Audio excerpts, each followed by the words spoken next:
Good morning, Arizona. On this Tuesday morning, this is your Arizona Family on the Go podcast. I'm Scott Passmore. Of course, we begin with the heat because the heat wave continues with even more records broken. So let's check out today's weather with Kylie. Scott, we're going to see a high today of 117, and unfortunately, this relentless heat is going to continue. Today actually marks 19 consecutive days where we have seen temperatures at 110 or hotter. So we are breaking a record today that was set back in the 70s. Tomorrow, we're talking about highs at right about 118 for your Thursday, 118 as well for your Friday, close to 120. And unfortunately, this weekend, we're not going to see much relief at all. We're talking about temperatures ranging from 116 to 115. So we are going to be brutally hot. I actually think this week is going to be worse than what we saw last week. Should be quiet conditions relatively. I know we saw some dust move into the East Valley yesterday evening. There is a slim chance we could see that again today, but most of the activity will be in southern Arizona. We could also see some thunderstorms fire up, some isolated thunderstorms fire up in the northern portions of the state along the Mogollon Rim and into the White Mountains area. As far as when we could see any action, as of now, it looks like the weekend a slightly better chance for storms. We're talking about a 20 to 30% chance of storms here in the valley. So we're definitely going to keep our eye on the forecast. But the big story continues to be the heat. I know we've been talking about it a lot, but this is awfully a brutal stretch, and that continues today with a forecasted high of 117. We do have excessive heat warnings still in effect. They're in effect through Friday evening and potentially could be extended even further. So we've got first alert weather days ahead of us and a very long period of excessive heat. Next week, just a little preview, does not look much better. We're talking about temperatures above 110 for the last week of July as well. So this month, potentially, we could see pretty much every day at 110 or warmer. So we'll continue to track the forecast. But again, stay indoors as much as possible as we have another really horrendous day on tap when it comes to the heat here in the valley. All right, Kylie, thank you for that. Now to another example of how dangerous this heat can be. Yesterday afternoon, crews rescued a woman off of the Cholla Trail on Camelback Mountain. Phoenix Fire says the 49-year-old woman is a traveling nurse from the Midwest who overheated a mile into her hike. So that means firefighters had to make the hike up to help her. And they say she was dehydrated and out of water. They brought her down safely, cooled her down, but she refused to go to the hospital. In Buckeye, detectives are investigating after an elderly man was found dead in the desert this weekend. Police say 73-year-old James Vanderday-Vorty died in the heat after he got a flat tire on a bike ride. Police say he called his wife, telling her he was going to walk to a nearby fire station, but he never showed up. Search crews found him, but could not revive him.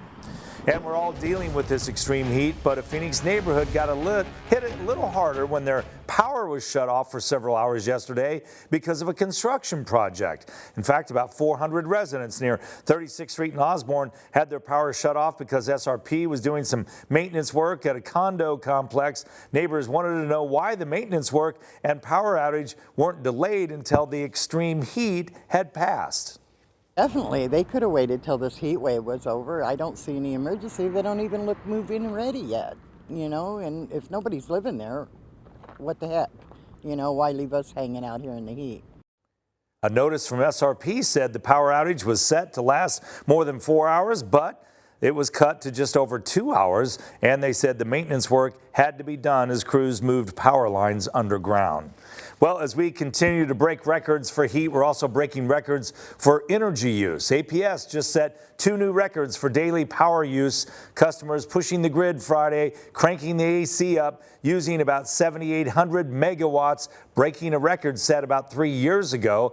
And the very next day, APS customers broke it again, using nearly 8,200 megawatts. APS said between nuclear, solar, wind, and hydroelectric power, the grid held up just fine.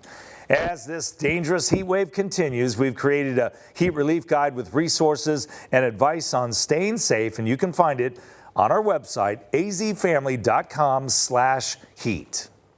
On the fire watch, officials in Flagstaff arrested a man who they say started a wildfire by burning a pile of yard clippings last week. His name is Robert Knutson, and investigators say the fire got out of control and spread to about 150 acres. No one was hurt, no buildings burned, and that fire is now completely contained. 40 people forced out of their homes after a fire spread through about a dozen mobile homes in Tempe. This happened near McClintock Drive and Apache Boulevard, just a few blocks east of the ASU campus. Fire crews tell us it started as a tree fire, which quickly spread into homes and then a power pole. No word on the cause yet, but the city is now working to help those left without a place to live. All right, let's talk some politics. The eyes of the nation will turn to Arizona next November as the winner of the Senate race will help determine who holds power. Even this early, the campaigns are busy with a lot of behind-the-scenes work and fundraising. Newly independent Senator Kyrsten Sinema has not announced whether she will run for re-election. The latest round of campaign finance reports reveal Democratic Congressman Ruben Gallego is leading the way in terms of cash with $3.1 million. Senator Sinema's raised $1.7 million. This is the second quarter in a row Gallego has outraised Sinema. The question has always been, is she going to run? Is she not going to run? And I think, I think the senator is very smart and she understands how difficult it is. And I think she probably looks at fundraising reports like this, and it may impact her decision, but we just don't know. We'll have to wait and see. And Pinal County Sheriff Mark Lamb is also running for the seat as a Republican. He's raised around $600,000 according to the latest reports. Unfortunately, the fentanyl crisis is hitting every corner of our country. I mean, I think every American probably knows someone whose life has been impacted. We now see 2,000 deadly overdoses each year in Arizona. Synthetic opioids like fentanyl are responsible for the spike. Roundtable yesterday focused on addressing the crisis, featuring Senator Sinema, first responders, health agencies, and community organizations. They talked about concerns and potential solutions to decreasing fentanyl addictions, including using methadone to treat opioid use. Big part of the problem is there just aren't enough resources to sustain ongoing treatment and assistance for people in recovery. Once people come out of treatment, that's not the end of the story, that's the beginning. And the work they need to do in their own life and in all their relationships is what's going to sustain them long term and allow them to be in recovery for the rest of their lives. Yeah.